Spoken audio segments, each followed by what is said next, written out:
My brothers and sisters, there is no doubt of the extraordinary role that Mary plays in serving God's desire for the everlasting welfare of all of God's people.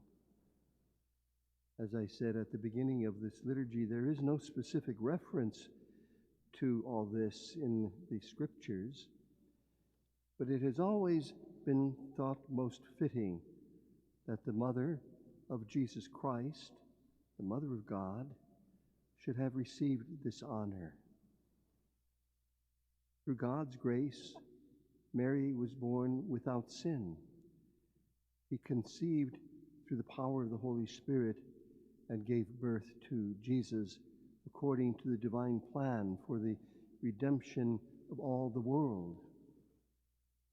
The angel Gabriel announced that God has chosen her to be the mother of his Son, and she consented.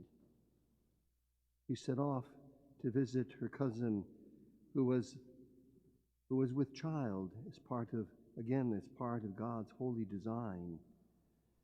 And when Elizabeth heard Mary's greeting, the infant leaped in her womb.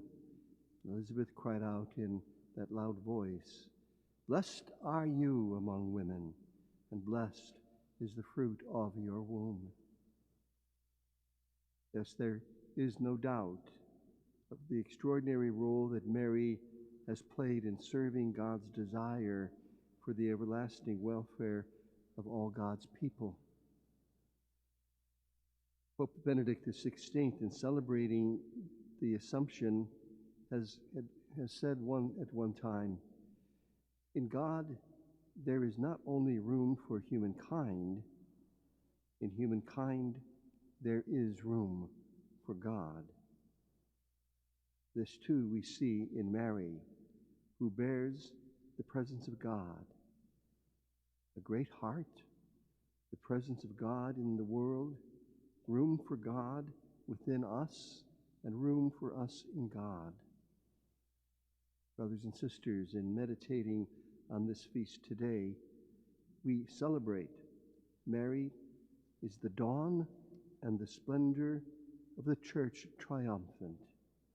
She is the consolation and the hope of people who are still on the journey as we are. Today we rejoice in the beautiful gifts that she received. Mary has joined her Son in heaven. Both are there waiting for us, body and soul. One day we all shall be with them.